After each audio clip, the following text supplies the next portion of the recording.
Hello friends, Jaya classes channel में आपका स्वागत है।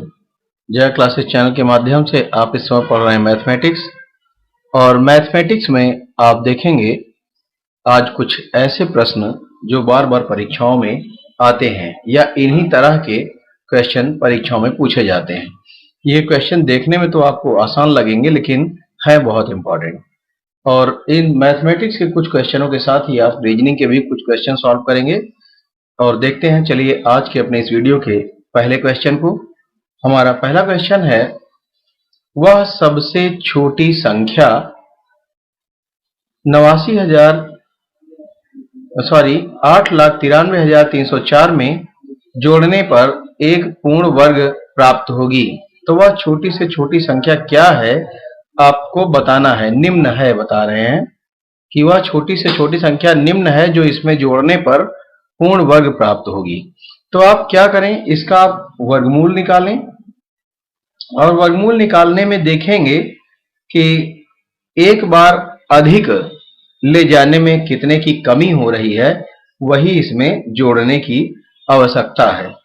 तो चलिए हम इसको इस प्रकार से भी कर सकते हैं, जैसे हम इसका वर्गमूल निकाल लें तो 893,304।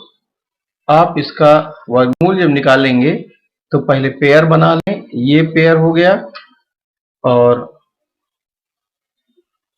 दूसरा पेयर ये हो गया, पहला पेयर ये और तीसरा ये। तो आप देखेंगे हम क्या करेंगे, 749, 8 8 64 और 9 9 81। तो आप 9 बार कर सकते हैं और इस प्रकार से 81 हो जाएगा।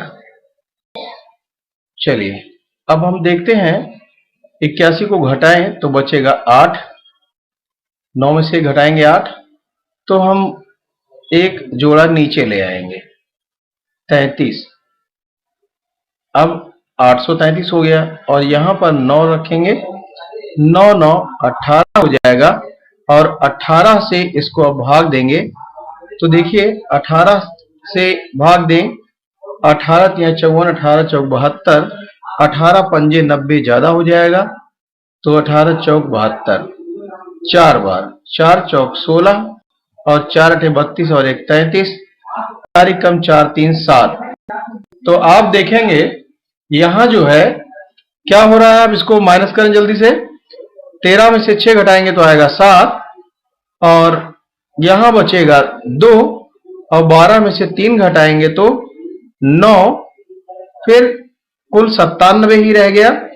अब हम लाएंगे ऊपर से 0 4 और अब हम इस 4 को इसमें फिर से ऐड कर दें, 4 4 8 हो गया और ये हो गया 18। अब हम देखें कि 97 में कितनी बार जा सकता है। हम देखेंगे तो लगभग 18 पंजे 90 तो 5 बार जाएगा, लेकिन 5 बार जाएगा और उसके बाद कुछ इसमें अवशेष बचेगा, जबकि हमारे क्वेश्चन में है कि इसमें क्या जोड़ा जाए। मतलब तो जब 5 बार जा सकता है तो हम एक बार और अधिक बार ले जाएं 6 बार, तो ये ज्यादा हो जाएगी संख्या। 6 6 36 का 6 हासिल 3 और 6 8 48, 3 51 हासिल 5, 6 8 48 और 5 53 हासिल 5, 6 कम 6 5 11। देखिए हम 5 बार क्यों ले गए समझिए जरा।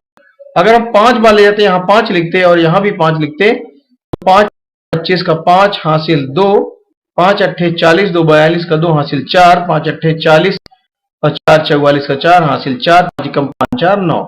इतना आता है ये 9425, जो इसमें से घट जाता है। 9704 है इसलिए पूरी तरह से घट जाता। तो जो बचता, अगर इस क्वेश्चन में होता कि क्या घटाया जाए तो आप बता देते, जो बचता उतना ही घटाने की जरूरत थी, पूर्ण वर्ग बन जाता, उतना ना बचता। लेकिन देखिए ये क्वेश्चन दो तरह से पूछे जाते हैं, इनमें क्या जोड़ा जाए और क्या घटाया जाए, किससे भाग दिया जाए, इस तरह भी क्वेश्चन पूछा जाता है। तो चलिए यहां जोड़ने और घटाने की बात जो आती है, अब इसमें यह क्लियर हो रहा है कि क्या हम इसमें अगर 94 25 हम लिखते हैं, यहां पर 5 बार अगर ले जाते तो 97 0 4 में से जब हम इसको घटाते हैं तो आ जाता देखिए कितना आएगा, 14 में से 5 घटाएंगे तो 9, और यहाँ जो है 9 में से 2 घटाएंगे 7, और यहाँ 6 में से 4 घटाएंगे तो 2। तो इस प्रकार से 279 आ रहा है। ये 279 ज्यादा है, अगर ये घटा दिया जाए तो ये पूर्ण वर्ग हो जाता। तो अगर घटाने की बात करता तब तो हम ये करते, लेकिन यहां कह रहा है कि कितना और जोड़ा जाए, इसमें कितना जोड़ना है। तो इसका मतलब ऐसे बार हम एक आगे मतलब एक अधिक बार ले जाएं जो इसमें से घट ना पाए, जो इससे अधिक हो जाए, जो संख्या हमारे पास है इससे अधिक हो जाए, तो हम बता पाएंगे कि इतना कम पड़ रहा है, इतना और इसमें जोड़ना पड़ेगा। तो ये संख्या, इससे ये बड़ी संख्या हो गई। देखिए 5 बार नहीं जाकर हम 6 बार जा रहे हैं। अब उल्टा घटा दें, 6 में से 4 घटाएंगे तो 2, और 1 में से 0 घटाएंगे तो 1, और यहां बचेगा 3। अच्छा, 3 में से 7 घटेगा नहीं, एक कैरी लेंगे 13, 13 में से 7 घटाएंगे तो 6, और ये हो जाएगा 10, 10 में से 9 घटाएंगे तो 1। इस प्रकार से 1612 जो है और जोड़ना पड़ेगा, तब ये पूर्ण वर्ग हो जाएगा। इसमें पूछ रहा है ना कितना जोड़ने पर ये पूर्ण वर्ग होगा, तो इसमें जोड़ना पड़ेगा 1612 means 1612 means option number C. चलिए आगे बढ़ते हैं। समझ गए होंगे आप, चाहे जोड़ने की बात है या घटाने की, मैंने दोनों बातें आपको समझा दी। चलिए देखते हैं क्वेश्चन नंबर 2। दो संख्याओं का गुणनफल 48 है। देखिए क्वेश्चन कह रहा है कि दो संख्याओं का गुणनफल 48 है, वो संख्याएं हमें पता नहीं है, तो x गुणा y बराबर 48। उनके वर्गों का योगफल 100 है। वर्गों का योगफल means x square plus y square का योगफल कितना है, 100 है। इन दोनों संख्याओं का योगफल ज्ञात कीजिए। इन दोनों संख्याओं का योगफल ज्ञात करने के लिए देखिए दो संख्याओं का योगफल x प्लस वाई हुआ, लेकिन जो हमें दिए गए हैं, जो मान हमें प्राप्त किए हैं x into y equal to इतना, x square plus y square equal to इतना, इसका उपयोग हम इस प्रकार से कर पाएंगे। देखिए x प्लस वाई ही है, इसी का अगर स्क्वायर करें तो इन सब की जरूरत पड़ेगी। कैसे, a प्लस बी या x प्लस वाई का whole square equal to x square plus y square plus 2xy होता है, आप जानते हैं।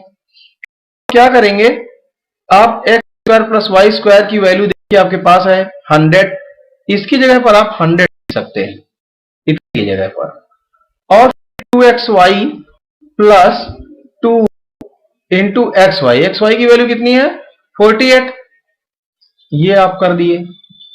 x प्लस वाई का होल स्क्वायर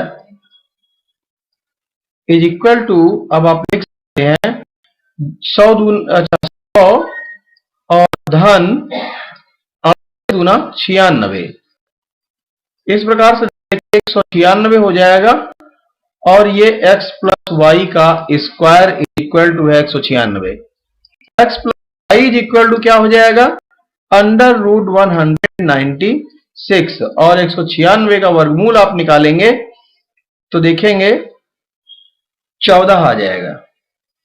कितना आएगा, 14, 14 चौको 56 और 14 एकम 14 और 5 19, तो 14 का वर्ग है ये, तो वर्गमूल आ गया 14। अब आप देखें जरा, इन दोनों संख्याओं का योगफल आपको ज्ञात करना था, तो ये दोनों संख्याओं का योगफल ही है x plus y. X plus y equal to 14 आ गया है, तो यही दोनों संख्याओं का योगफल ज्ञात हुआ है, और यही परीक्षा हमारे क्वेश्चन में पूछा गया है। तो option number A right option होगा इस क्वेश्चन के लिए। चलिए आगे बढ़ते हैं, क्वेश्चन नंबर 3। दो संख्याओं में से बड़ी संख्या का दुगना छोटी संख्या के 5 गुने से 3 ज्यादा है। तो आपको देखिए बड़ी संख्या और छोटी संख्या दो यहां संख्याओं की जरूरत पड़ेगी, तथा बड़ी संख्या के 4 गुने और छोटी संख्या के 3 गुने का योग इतना है। आपको छोटी और बड़ी दोनों संख्याएं यहां नहीं दी गई हैं, तो आप क्या करेंगे, आप मान लेंगे कि माना बड़ी संख्या क्या है x है, और छोटी संख्या क्या मान ले y। तो हमने मान लिया x इज इक्वल टू बड़ी संख्या और y इज इक्वल टू छोटी संख्या। अब क्वेश्चन हम काम कर लें। क्वेश्चन में कह रहा है दो संख्याओं में से बड़ी संख्या का दुगुना, पहली जो शर्त है उसके अनुसार देखिए दो संख्याओं में से बड़ी संख्या मीन्स x का दोगुना छोटी संख्या के 5 गुने से 3 ज्यादा है। छोटी संख्या का 5 गुना से 3 ज्यादा है। कौन ज्यादा है? बड़ी संख्या। तो ये बड़ी संख्या हो गई। ये छोटी संख्या के 5 गुने मीन्स छोटी संख्या y के 5 गुने से बड़ी संख्या का दोगुना जो है वो ज्यादा है। कितना? 3 ज्यादा है। तो 3 इस प्रकार से हमने लिख लिया। मतलब बड़ी संख्या का दोगुने से छोटी संख्या के 5 गुने से बड़ी संख्या का दोगुना जो है वो 3 ज्यादा है। तो हम उसको इस प्रकार से लिख सकते हैं। क्योंकि बड़ी संख्या से छोटी संख्या घटाएंगे तो अंतर 3 आना चाहिए। तो ये आपको समझ में आ गया। चलिए अब आगे बढ़ते हैं। आगे जो अगली कंडीशन है वो ये है कि तथा बड़ी संख्या के 4 गुने, बड़ी संख्या मीन्स x का 4 गुने और छोटी संख्या के 3 गुने का योग मीन्स प्लस छोटी संख्या मीन्स y का 3 गुना का योग कितना है? 71 है। ये भी एक समीकरण बन गया। इसको समीकरण नंबर 1 और इसको समीकरण नंबर 2 बना लें। तो ये हो जाएगा 2x minus 5y is equal to इतना 3 और ये हो जाएगा 4x plus 3y equal to 71। अब देखिए जरा x वाले में या y वाले में कोई एक अगर इक्वल हो जाता तो हम इन समीकरणों को आसानी से हल कर सकते थे। लेकिन यहां जो x का गुणांक है वो 2 है और दूसरे वाले में x का गुणांक 4 है। अगर x का गुणांक 2 और इसमें कर दें, x का गुणा सब में, फिर समीकरण में हमें करना पड़ेगा, इस बात का ध्यान देना है। समीकरण 1 में क्या कर रहे हैं? समीकरण 1 में हम 2 से गुणा कर रहे हैं। इस समीकरण में हमने 2 से गुणा कर दिया। तो पूरे समीकरण में करेंगे तो क्या हो जाएगा? 2 दूना 4x हो जाएगा। 4x पहला समीकरण देखिए बन के आएगा 4x ऋण 2 पंजे 10y इज इक्वल टू 3 दूना 6। अब ये नया समीकरण बना। चलिए अब दूसरे वाले समीकरण को जरा देख लें। उसमें तो कुछ नहीं करना हमें। 4x plus 3y equal to 71। अब क्या करें आप? अब समीकरणों को देखिए सॉल्व करना है हमें। तो हम क्या कह रहे हैं? पहले समीकरण से दूसरे समीकरण को हम घटा देते हैं। अगर हम घटा रहे हैं तो ये 4x से 4x घट गया, माइनस का 10y और माइनस का 3y दोनों माइनस के, इसलिए माइनस का 13y इक्वल टू माइनस 71 और प्लस का 6 माइनस 71 से घटा दीजिए तो माइनस का 65 होगा। अब आप ध्यान दें माइनस का 65 है और इधर माइनस ये, तो y इक्वल टू जब आप निकालते हैं ये तो minus 13y equal to minus 65 हो गया।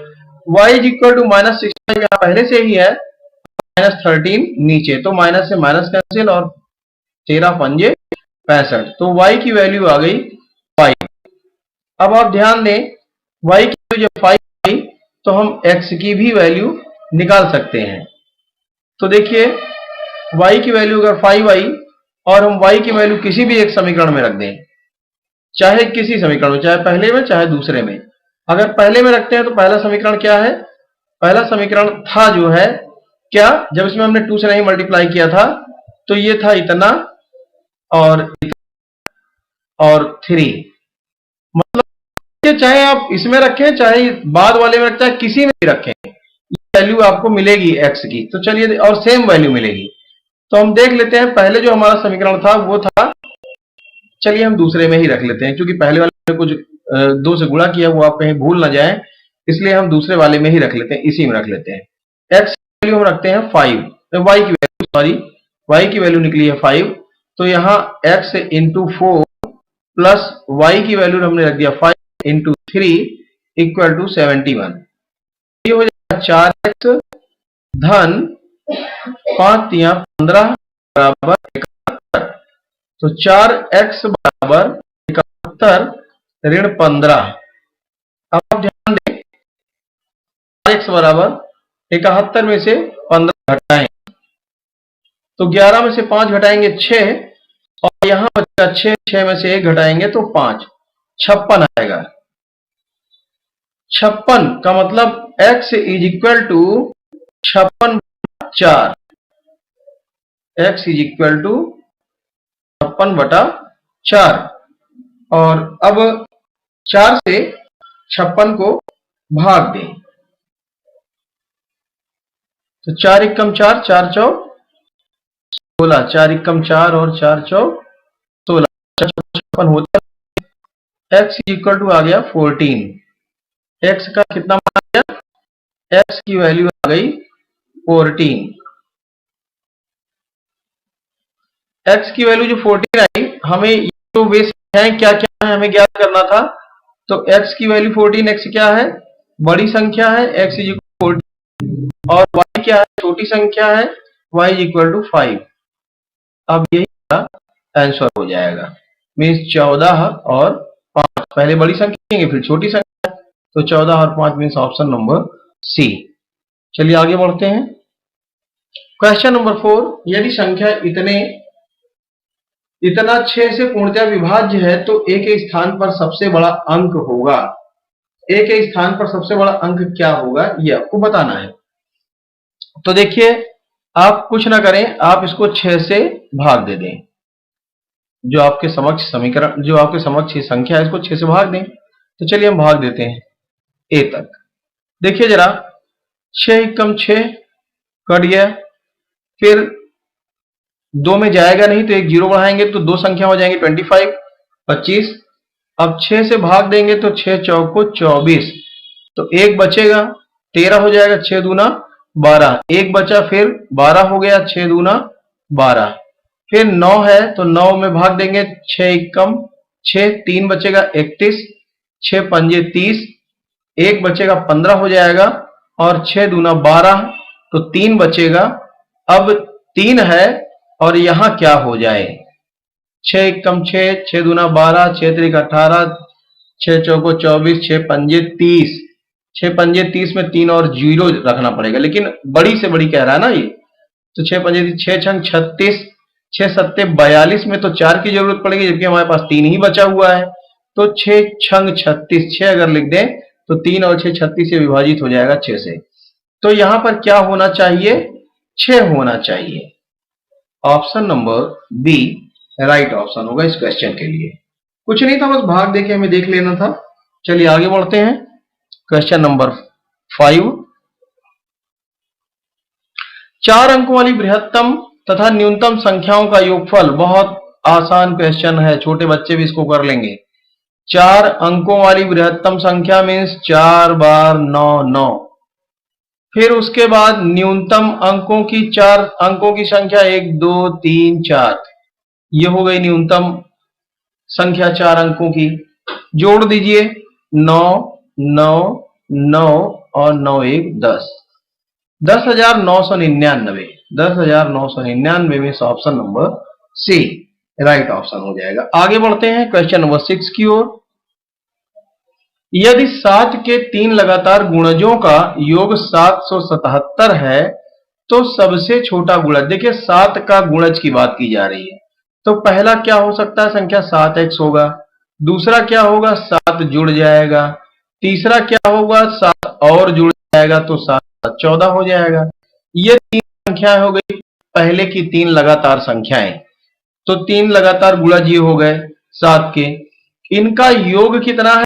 777। चलिए इसी को जरा सॉल्व कर लीजिए। योग मीन्स इसमें बीच में प्लस लगा लीजिए, तो 7x धन 7x 14x और धन 7x मीन्स 21x, 21x धन 7 और 14, 21 हो जाएगा बराबर 7 7 7। अब देखें जरा, 21x इज इक्वल टू 777, ये 21 उधर जाएगा पक्षांतर होकर तो -21 हो जाएगा। घटा दें जरा, 7 में से 1 घटाएंगे तो 6, 7 में से 2 घटाएंगे तो फिर 5, और 7 इस प्रकार से, तो 756 हो गया। क्या हुआ? 756। अब देख रहे हैं हम 21 x इज इक्वल टू हो गया 756, तो x इज इक्वल टू 756 को भाग दे दीजिए 21 से। x इज इक्वल टू 756 को 21 से भाग दे दीजिए, तो देख लीजिए कितनी बार जाएगा।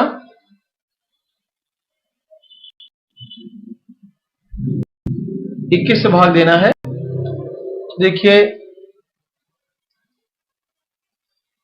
21, 2 3 6, 3 बार जाएगा। तो क्या करते हैं, पहले 3 बार जाएगा, फिर उसके बाद जो है 6 बार। ऐसा करते हैं हम लोग छोटी संख्या से ही इसको काट लेते हैं। 7 से पहले काट लेते हैं, 7 तिया 21 और 7 एकम 7, और उसके बाद है 56, तो 0 बढ़ाएंगे तो 56 को पूरे को भाग दे पाएंगे। 7 8 56, 3 एकम 3, फिर से 3 से भाग दे दें, 3 एकम 9, 1 बचेगा 18, 3 6 18, कितना आ गया? 36 आ गया। अब ये 36 क्या है? x की वैल्यू आ गई।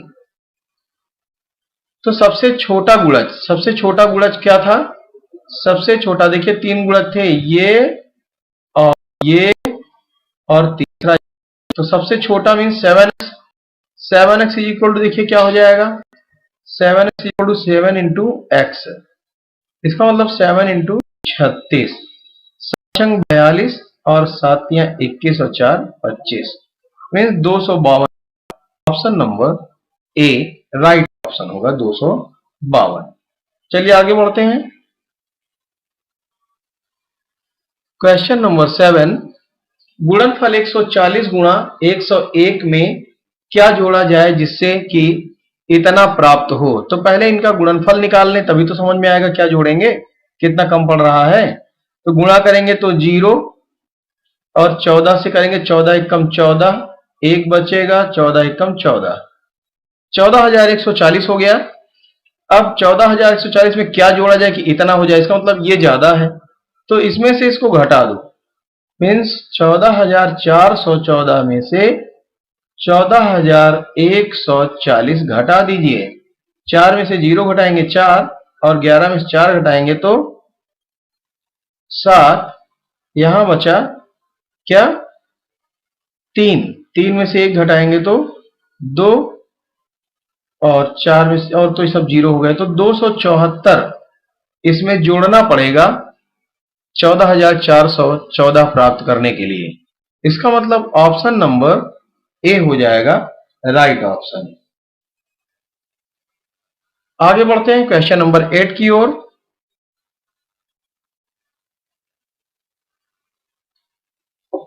क्वेश्चन नंबर 8 है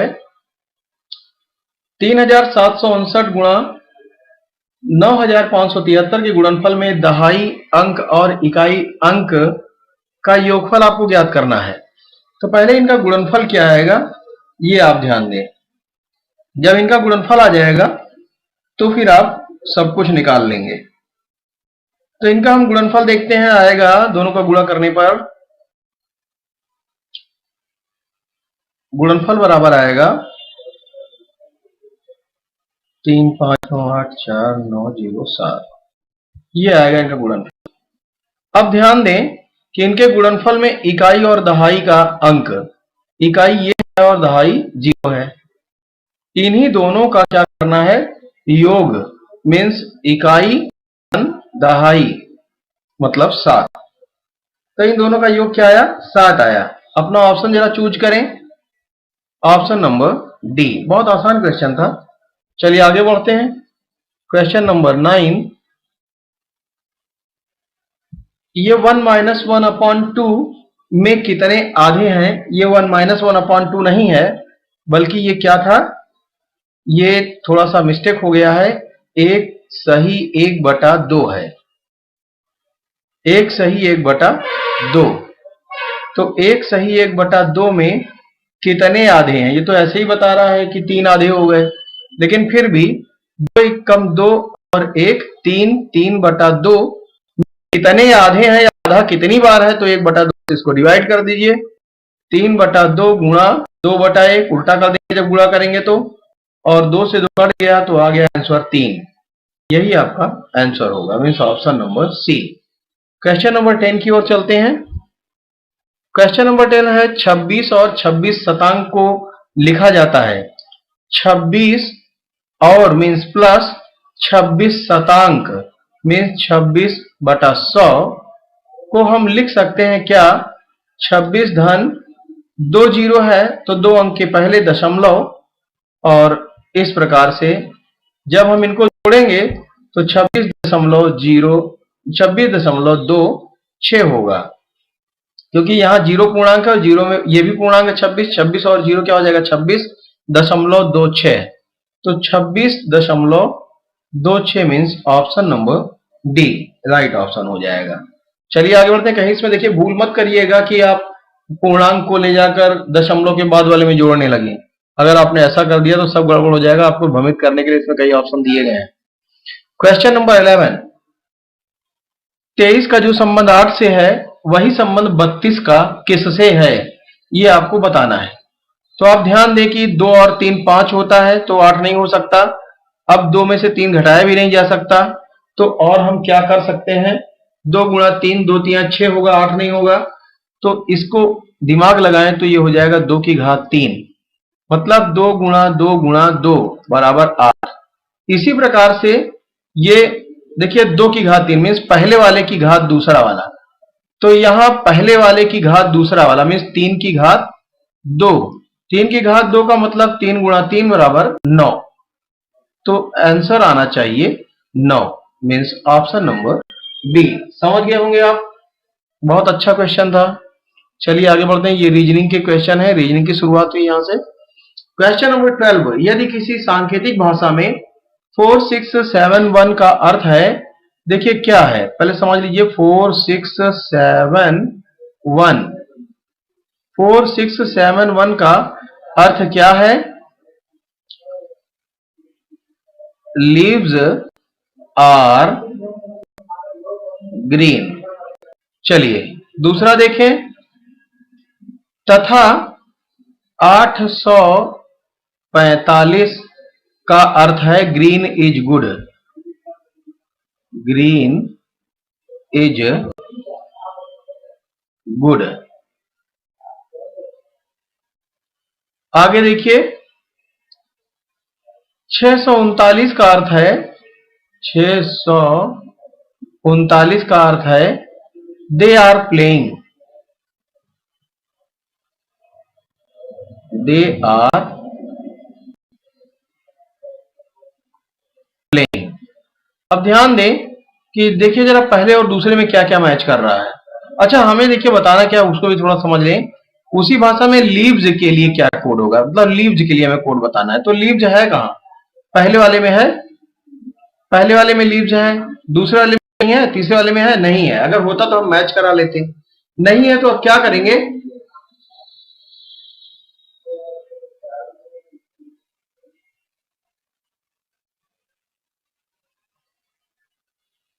हाँ ये जो है कुछ मिस्टेक हो गया है क्या हमारे लिखने में। 4 6 7, अच्छा लीव्स आर ग्रीन 1 2 3, लेकिन यहाँ जो है 1 2 3 4 हो गया है, तो ये हमको लग रहा है कुछ गड़बड़ हो गया है। होना क्या चाहिए 4 6 7 ही होना चाहिए, 1 यहाँ आ गया है ज्यादा। वही तो मैं सोच रहा हूँ कि 3 की जगह पर 4 कहां से हो गया, क्योंकि लीव्स आर ग्रीन। चलिए देखते हैं, देखिए यहां जरा थोड़ा सा मिस्टेक हो गया था।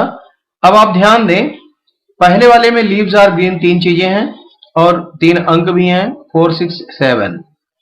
तो अगर हम देखें पहले और दूसरे वाले को, तो पहले और दूसरे वाले में हम ये देख पाते हैं कि लीव्स नहीं मैच कर रहा है, आर भी नहीं मैच कर रहा है, सिर्फ मैच कर रहा है ग्रीन।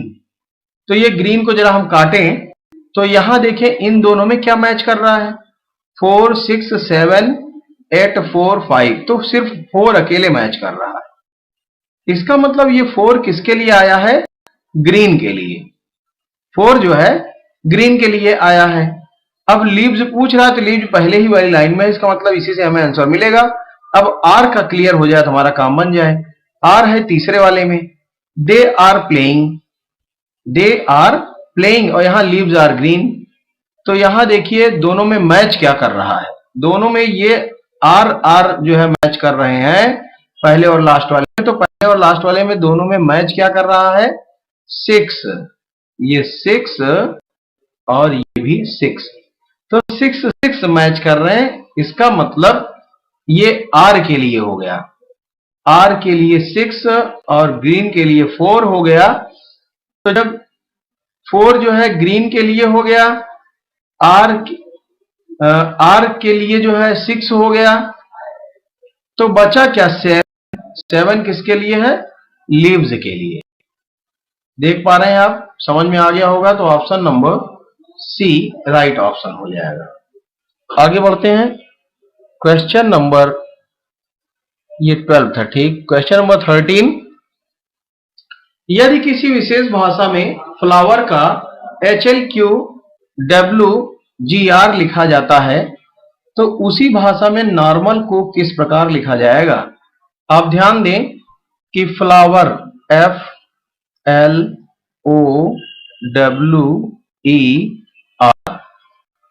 को लिखा गया है HLQWGR।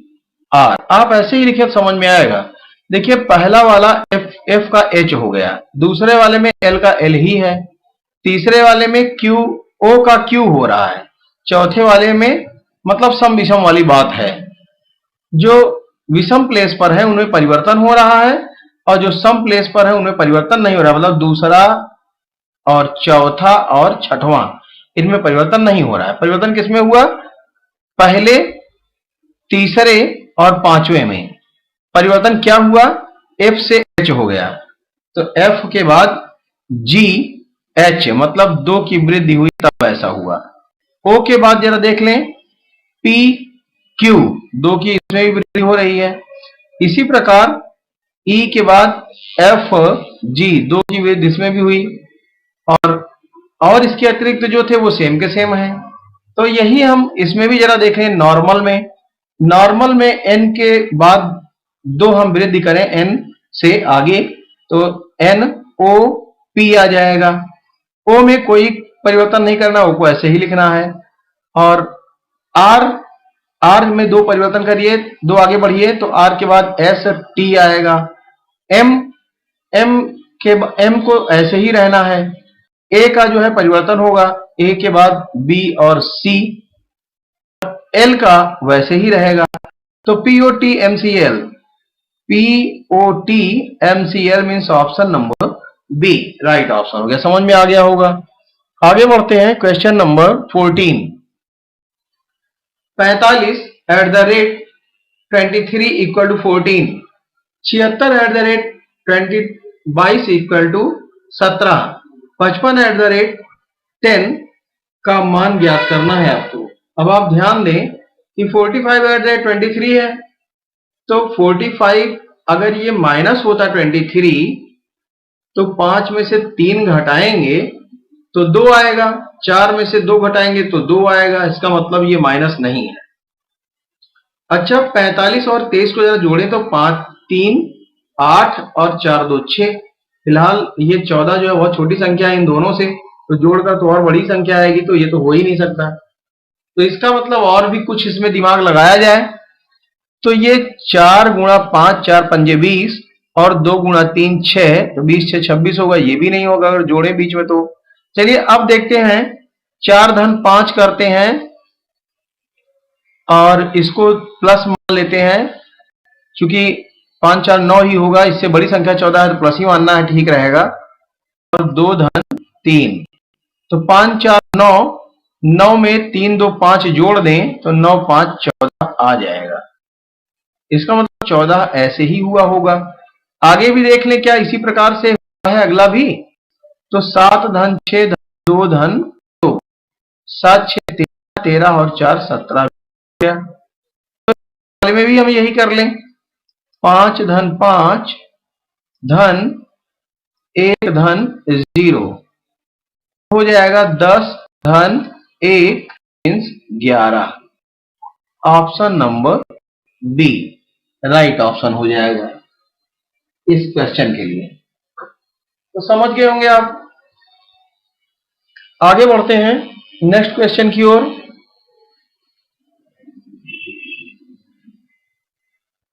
Question number 15। प्रिया 12 किमी पश्चिम की ओर यात्रा करती है।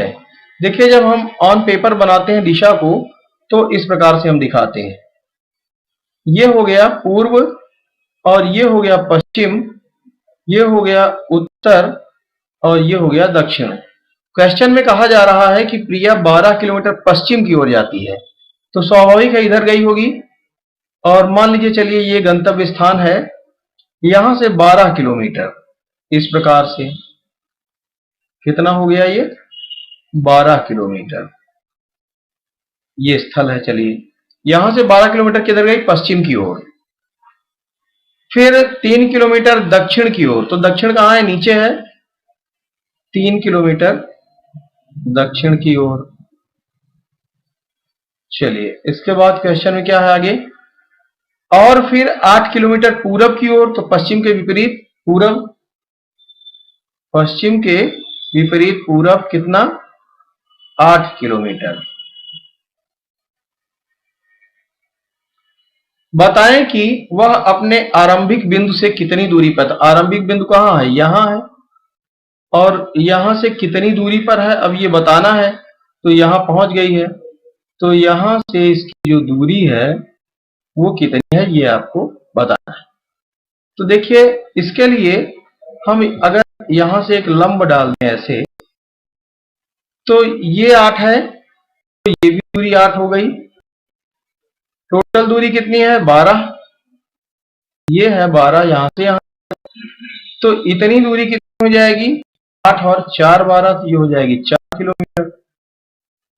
और ये जो है ये 3 इसके पैरेलल है, तो ये कितना हो गया, 3 मीटर। और यहां पर क्या हो रहा है, 90 डिग्री का एंगल बनेगा। तो ये हो गया त्रिभुज, हम जो देख रहे हैं वो त्रिभुज इस प्रकार से। अब इस त्रिभुज में हमें ये दूरी ज्ञात करनी है, उस बिंदु से जहां से वो चला था और जहां पहुंचा है उसके बीच की दूरी। उसके बीच की दूरी के लिए अब इसमें पाइथागोरस थ्योरम यूज कर लेते हैं। इसको नाम दे देते हैं ए और बी, और ये हमने नाम दे दिया। तो चलिए देखते हैं, एसी जो है इसमें सबसे बड़ी भुजा है और पाइथागोरस थ्योरम में सबसे बड़ी भुजा कर्ण होती है। कर्ण का वर्ग बराबर लंब का वर्ग मीन्स ए बी स्क्वायर धन आधार का वर्ग means B C square. A C square is equal to plus B C square. तो ए सी स्क्वायर हमें ज्ञात ही करना है और बी की वैल्यू में प्राप्त है 4 का वर्ग धन बी सी 3 का वर्ग। 4 चौक 16 धन 9, 16 9 25। तो A C square is equal to 25, इसी equal to under root 25। Under root 25 का मतलब 5 का वर्गमूल। तो एसी की दूरी कितनी हो गई, मतलब बिंदु ए से बिंदु बी की, मतलब गंतव्य स्थान से प्रारंभिक स्थान की जो दूरी हुई वो हो गई 5 किमी। Option number B right option हो जाएगा। तो देखिए, आज हमने 15 क्वेश्चन आपको सॉल्व करवाए और आज की वीडियो में बस इतना ही। अगर ये मेरे क्वेश्चन या मेरे द्वारा पढ़ाए जाने का तरीका आपको अच्छा लगता है तो आप अपने मित्रों को भी अवश्य शेयर करें ताकि उनको भी इसका लाभ मिल पाए। Thanks for watching.